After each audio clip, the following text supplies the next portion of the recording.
하나님의 은혜와 평강이 함께하기를 기도드립니다.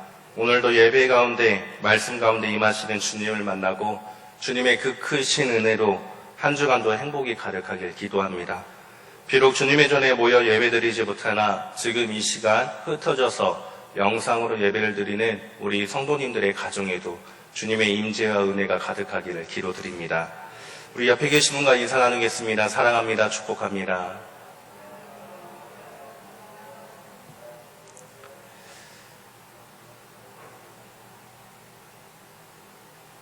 최근에 참 많은 일들이 일어났습니다. 코로나 바이러스로 인해서 예배가 중단되었다가 재개한 지 4개월 만에 다시금 중단이 되었습니다. 그리고 2, 3주 전에 남원을 비롯해서 전국적으로 역사적인 폭우로 인해서 많은 수해 이재민들이 발생하였고 특히 남원 지역은 재난지역으로 선포가 되었습니다. 재난지역으로 선포되었다고 하면은 잘 모르는 사람들은 보상을 받게 되는데 무슨 걱정이냐 라고 그런 말들을 하게 됩니다. 그런데 그것은 큰 착각입니다. 제가 흥해에 있을 때 재난을 겪어보지 않았습니까? 지진이라는 재난을 겪어봤을 때 우리가 생각하는 것과 현실적인 보상은 너무나도 달랐습니다. 수해는 어떨지 모르나 지진 같은 경우는 보상의 기준이 명확했습니다. 사람이 거주하는 곳, 사람이 살고 있고 지내는 곳, 그곳을 집이라고 하여서 그 외의 것들은 보상을 해주지 않았던 것입니다. 쉽게 말하면 집 안에 부셔지고 금강건은 보상을 해주나 집 밖에 울타리나 담벼락 그런 것들은 보상을 해주지 않았다라는 겁니다. 그리고 집에 대한 보상도 내가 그 집을 완전히 무너뜨리고 다시 지은다는 전제를 할 때만 2천만 원이라는 보상을 해주었던 것입니다. 다시 말하면 일평생 내가 열심히 돈을 모아서 7천만 원, 8천만 원 주고 집을 샀는데 하루아침에 무너뜨리고 2천만 원밖에 보상을 못 받는 것입니다. 얼마나 억울하고 얼마나 애통하겠습니까? 또 정부에서 제공하는 집이라는 것도 2년이라는 계약이 있기 때문에 그 2년이 지난 후에는 월세를 내야 되는 거고 정부에서 1억에서 1억 5천까지 무이자 대출을 해주는 것도 2년이 지난 후에는 이자를 내고 원금을 갚아야 되는 것입니다. 그렇다면 우리가 알고 있듯이 재난기금, 재난이 선포되면 많은 예산이 편성되고 또 그 외에 기부해주는 많은 돈들, 그런 기금들은 어디에 쓰였던 것일까요? 일부는 물론 사람들에게 보상을 해줍니다. 재난이 있을 그 당시에 있었던 사람들에게 1인당 한 가정당 100만 원씩. 그러나 사람들이 워낙 많다 보니까 그것도 큰 돈이 되는 것이죠. 또 일부는 세금 감면에 쓰이기도 합니다. 그리고 또 일부는 시의 예산에 편성돼서 시에서 그 지역을 어떻게 개발할 것인가에 투입이 되는 것입니다. 그리고 또 일부는 대피소에 있는 분들의 생필품으로 사용되는 것입니다. 흥해에 있을 때 대피소 앞에서 기독교연합회가 천막을 치고 교회별로 돌아가면서 봉사를 했었습니다. 컵라면을 제공하고 먹을거리를 제공하면서 돌아가면서 한 3주 정도를 그렇게 봉사를 했었습니다. 저희는 동마다 있기 때문에 그렇지만 흥해는 읍이라서 읍 대피소 한 군데에서 봉사를 했었는데 그 대피소에 가면은 많은 천막들이 있습니다. 전국의 자원단체들이 다 와서 천막을 치고 도와준다고 자원봉사를 한다고 그렇게 합니다. 어떤 분들은 미용사, 서울에서 오신 분들은 자신이 갖고 있는 재능인 미용을 통해서 이발을 해주고 어떤 분들은 따뜻한 차를 또 어떤 분들은 붕어빵을 제공을 해주고 또 식사로 봉사를 해주는 등 많은 봉사자들이 있었습니다. 그렇게 봉사를 하고 있을 때 한쪽에서 관계자가 하는 소리를 우연히 듣게 되었습니다. 아니 종교인이 어쩜 저럴 수가 있지. 종교인이란 말에 가슴이 벌떡 뛰면서 눈이 번쩍 떠지면서 무슨 이야기이길래 저렇게 화를 낼까 귀를 기울여 보게 되었습니다. 그런데 그 이야기를 듣다 보니까 다행히 기독교는 아니고 기독교 외의 다른 종교에 대한 비난하는 말을 듣게 되었습니다. 그 종교의 이름을 크게 써붙인 천막을 쳐서는 안 돼. 중앙에다가 쳐서, 우겨서 그 천막을 설치한 이후에 사람들에게 홍보를 하면서 짜장면을 해주겠다, 와서 먹어라. 나는 자원봉사다 라고 홍보를 하기 시작했고, 사람들이 2달 동안, 3달 동안 그 짜장면을 많이 먹었습니다.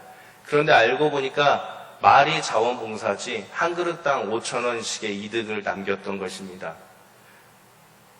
그 종교계에서는 그 사람을 인정하지 않았고, 또 그 사람이 내붙이는 간판을 가지고 있는 종교 건물에서도 그 사람은 쉽게 말해서 내쫓은 사람이다 라고 하였지만, 그 사람은 여전히 그 종교와 건물의 이름을 써붙이면서 자장면을 팔고 그렇게 자원봉사를 하고 있다라고 돌아다니는 것을 보게 되었습니다. 그리고 사람들은 그러한 사람에게 비난을 섞인 말을 하는 것을 듣게 되었습니다. 그렇게 벌어간 돈은 그 종교계와 그 건물에 들어가는 것이 아니라 자원봉사를 한 그 개인의 몫이 되었던 겁니다.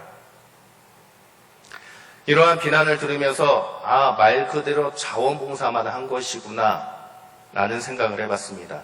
물론 다른 자원봉사 단체들은 자신들의 자비를 털어서 하는 경우도 많이 있었습니다. 기독교 연합회 같은 경우도 교회별로 얼마씩 걷어서 거기서 식비를 다 감당하고, 서울에 있는 큰 교회가 재정적인 것을 지원을 해줘서 그렇게 봉사를 했었습니다. 그럼에도 불구하고 꼭 한두 사람이 그것도 종교인이라는 사람들이 이러한 행위들을 통해서 꼭 사람들의 비난을 받게 되는 것을 경험을 해봅니다. 비난받는 종교인 이야기가 나오니까 너무나 잘 아는 한 사람이 떠오릅니다. 자신의 명예와 이익을 위해서, 또는 정치적인 욕심을 위해서, 또는 우리가 알 수 없는 여러 가지 이유를 가지고 자신이 하나님보다 높다고 소리치면서 감히 하나님을 까부면 죽는다라고 말을 하는 한 사람이 떠오릅니다. 최근에 그 한 사람 때문에 참 많은 사람들이 교회를 욕하기 시작합니다.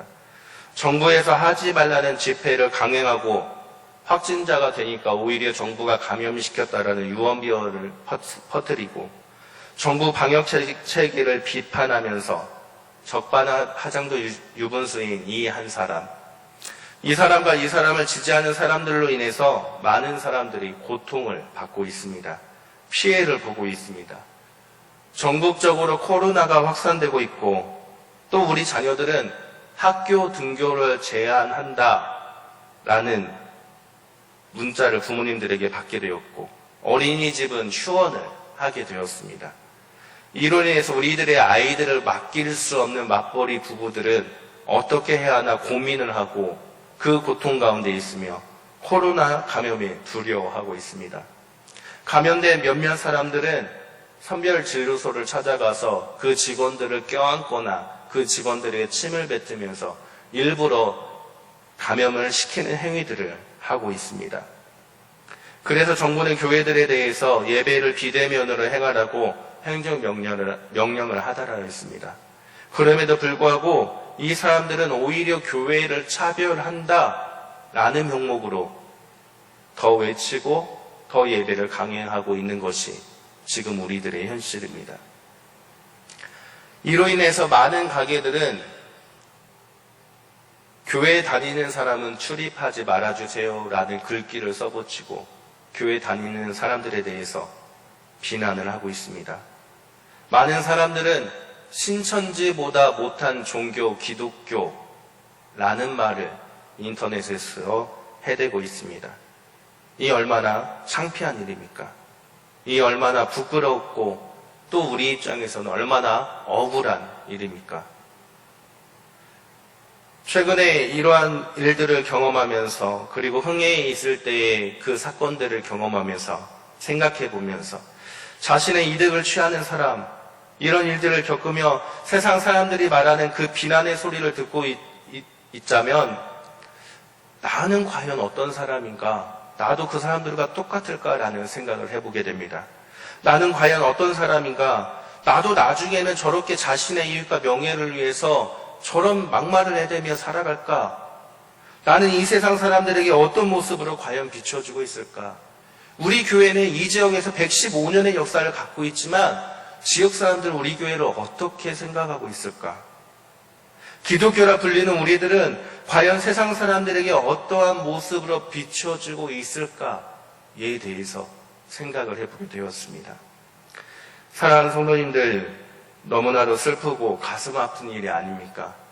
기독교인으로 고개를 들 수가 없고 이단인 신천지보다 못한 종교라는 말을 들으니까 너무나도 가슴이 아픈데 우리들의 마음이 이럴지언정 우리 하나님의 마음은 얼마나 아프시겠습니까? 오늘 예수님께서는 마태복음 5장 16절에서 우리에게 말씀하셨습니다. 이같이 너희 빛이 사람 앞에 비치게 하여 그들로 너희 착한 행실을 보고 하늘에 계신 너희 아버지께 영광을 돌리게 하라. 우리의 착한 행실을 보고 세상 사람들이 하늘에 계신 하나님 아버지께 영광을 돌리게 해야 하는데 바로 그것이 우리가 해야 할 사명이고 주님께서 우리에게 명령하신 명령인데 과연 이러한 현실의 모습이 착한 행실을 하고 있는 우리들의 모습일까요? 사랑하는 성도님들, 꼭 사건, 사고를 일으키는 사람만의 그들만의 문제만을 가지고 말씀드리는 것이 아닙니다. 작게는 우리들의 삶에서, 우리들의 모습에서 우리 모습들 하나하나를 우리가 뒤돌아봐야 한다는 겁니다. 때로는 주차 문제로 싸우고 있는 나의 모습, 때로는 운전 중에 보복 운전을 하는 나의 모습, 자녀들을 혼내고 자녀들을 처벌하고 있는 나의 모습, 그러한 나의 행동 하나하나가 세상 사람들에게는 과연 어떻게 비춰질까? 우리 교회의 그러한 모습들 하나하나가 과연 세상 사람들에게는 어떻게 비춰질까? 착한 행동으로 비춰질까? 하나님께 영광을 돌리는 것일까? 우리는 매사에 신중하게 그리고 조심히 행동해야 될 필요성이 있다라는 것입니다. 그래서 주님께서는 우리에게 말씀하셨습니다. 오늘 우리가 읽었던 빌립보서 본문 말씀 15절에 보면 너희가 흠이 없고 순전하여 이 세상에서 하나님의 흠없는 자녀로 세상에서 그들 가운데 빛들로 나타내라 라고 말씀하셨습니다. 우리는 하나님의 흠없는 자녀로서 세상의 빛들로 나타내고 있습니까? 아니면 우리는 세상 사람들과 똑같은 모습으로 세상을 비추고 있습니까? 우리는 과연 어떠한 빛을 비추고 있습니까? 오늘 본문 마태복음 복음서 말씀에서 예수님은 우리에게 세상의 소금과 빛이 되라라고 말씀하셨습니다. 세상의 소금과 빛, 우리가 너무나 잘 알고 있죠. 소금, 맛을 내는데 꼭 필요합니다. 소금, 부패하는 것을 방지하는 역할을 합니다. 그러한 세상의 소금과 같은 역할을 과연 우리는 하고 있습니까? 빛, 세상을 비추는 빛이 되어서 세상 사람들 앞에 그 빛을 비춰라 라고 말씀하셨는데 이 빛은 어둠을 밝히고 죄악을 물리치고 생명을 전하는 것인데 과연 우리는 세상을 향해 생명의 빛을 밝히고 있습니까? 저는 오늘 말씀을 준비하면서 세상의 소금과 빛이 되어야 된다, 빛이 되어라 라는 그 말씀보다 내가 과연 세상에 어떠한 빛을 비추고 있는가에 대해서 함께 우리가 초점을 맞춰서 생각해 보기를 원합니다. 예수님께서 빛이 되라라고 말씀을 하셨습니다. 그리고 그 빛을 사람 앞에 비치게 하여서 우리의 착한 행실을 보고 하나님 아버지께 영광을 돌리게 하라라고 말씀하셨습니다. 그런데 그렇게 비춰지는 빛, 우리가 비추는 빛은 과연, 내가 비치는 그 빛은 과연 어떠한 빛입니까? 우리가 비추고 있는 이 빛은 어떤 빛이길래 그 빛을 비출 때 착한 행실을 보게 되고 하나님께 영광을 돌리게 된다라고 말씀하고 있는 것일까요? 빛이라는 것은 두 가지가 있습니다. 스스로 빛을 내는 것, 그것을 보고 우리는 자광체, 발광체라고 합니다. 또 하나는 반사시켜서 빛을 비추는 것, 반사체라고 합니다. 스스로 빛을 내는 발광체라는 것은 우리가 잘 알고 있는 태양입니다. 태양이 자신의 열을 발산시켜서 그 빛을 은하계에 쏟아부어서 그 빛을 지구가 받아 생명이 살아갈 수 있게 만든 것입니다. 반사체는 우리가 잘 알고 있는 밤하늘의 별들입니다. 밤하늘의 별들은 자신이 비추는 것 같지만 태양의 빛을 받아 반사시키거나 태양의 빛을 받아 굴절시켜서 우리가 느끼기에 반짝거리며 스스로 비추는 것처럼 느끼게 되는 것입니다. 그렇다면 우리는 어떠한 빛입니까? 예수님께서 빛을 비춰라 라고 말씀했는데 우리는 발광체입니까? 아니면 반사체입니까? 우리는 당연히 반사체입니다. 우리는 스스로 빛을 낼 수 있는 존재가 아닙니다. 왜냐하면 우리는 죄인이기 때문입니다. 우리는 하나님이 창조한 피조물이기 때문입니다. 우리가 할 수 있는 것은 아무것도 없는 그렇게 나약한 존재가 바로 우리들이기 때문에 우리는 스스로 빛을 낼 수가 없는 것입니다. 스스로 빛을 내는 분은 오직 예수 그리스도 한 분밖에 없습니다. 우리 예수님은 우리를 구원하여 주셨고 죽으시고 다시 부활하셨으며 하나님의 아들이시기 때문에 예수님 한 분밖에 스스로 내는 빛이 없다라는 것을 우리는 기억해야 됩니다. 그래서 예수님은 요한복음에서 자기 자신에 대해서 이렇게 말씀하셨습니다. 요한복음 8장 12절에 예수께서 또 말씀하여 이르시되 나는 세상의 빛이니 나를 따르는 자는 어둠에 다니지 아니하고 생명의 빛을 얻으리라.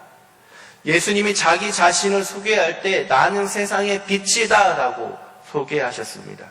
그리고 그 예수님을 따르는 사람들은 생명의 빛을 얻게 된다라고 말씀하셨습니다.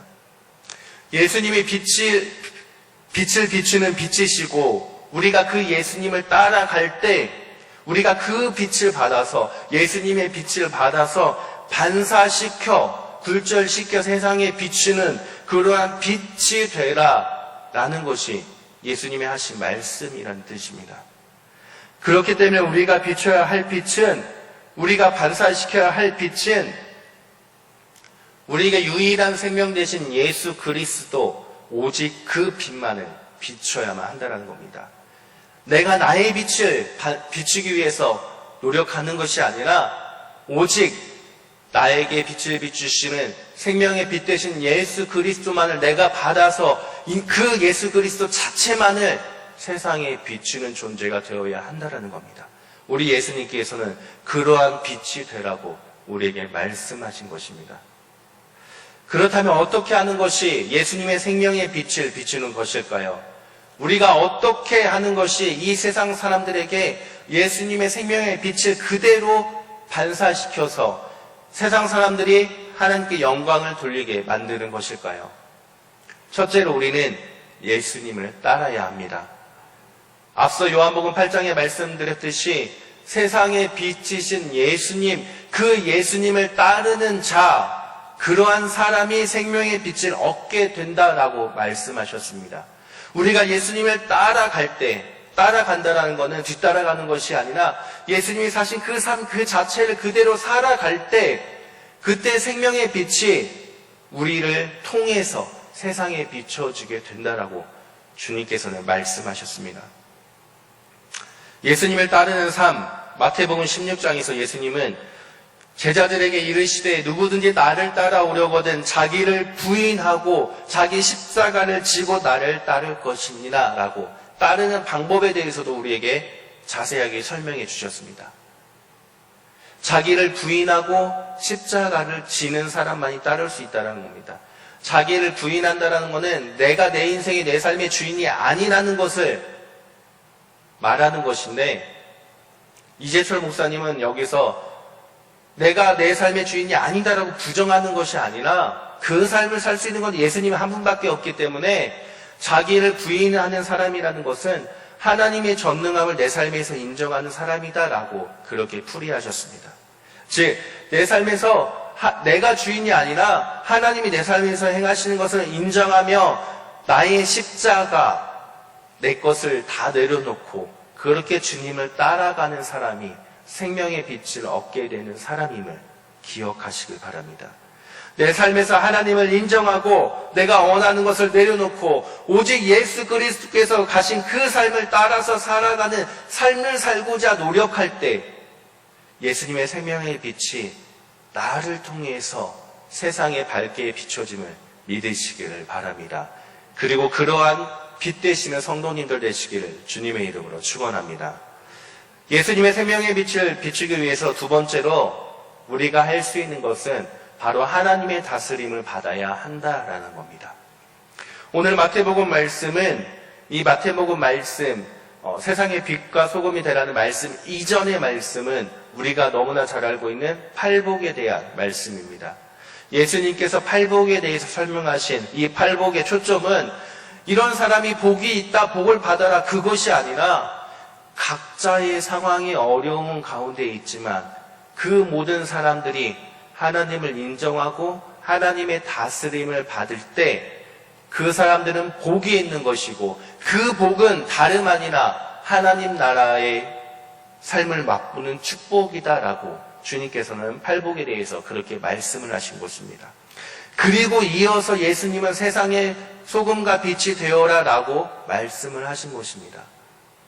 즉 하나님의 다스림을 받을 수 있는 사람, 하나님 나라의 삶을 살아갈 수 있는 사람, 예수님의 말씀대로 하나님의 다스림을 받아 살아가는 그 사람만이 세상의 빛과 소금처럼 세상을 환히 밝힐 수 있는 사람이 될 수 있다라는 뜻인 것입니다.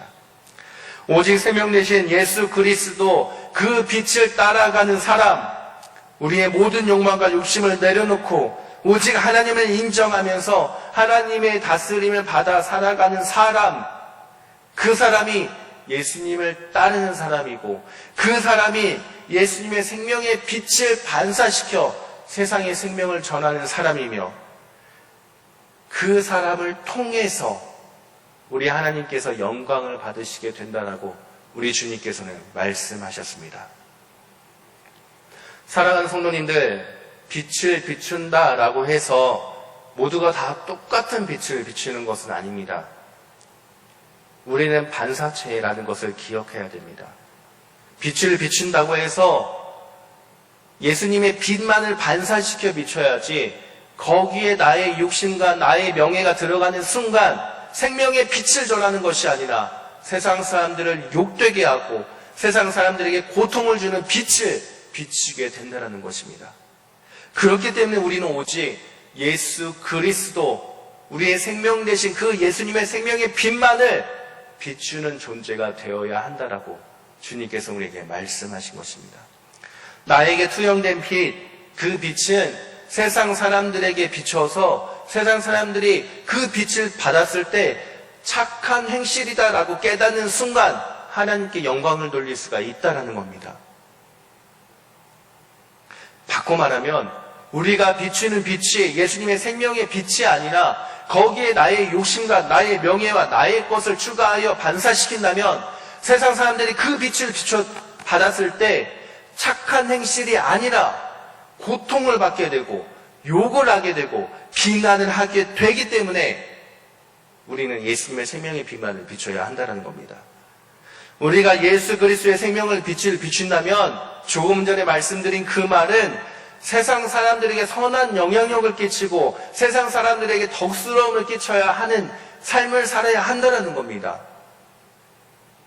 왜냐하면 사도 바울이 빌립보서 4장 8절에서 이렇게 말씀하고 있기 때문입니다. 형제 여러분, 끝으로 여러분에게 당부합니다. 여러분은 무엇이든지 참된 것과 고상한 것과 옳은 것과 순결한 것과 명예로운 것과 덕스럽고 칭찬할 만한 것들을 마음속에 품으십시오. 사도 바울이 빌립보 교인들에게 신앙생활에 대해서 교회의 모습에 대해서 설명하면서 이렇게 살아야 한다라고 당부할 때 분명히 말씀하고 있습니다. 덕스러운 것과 칭찬할 만한 것을 마음에 품고 행동해야 된다.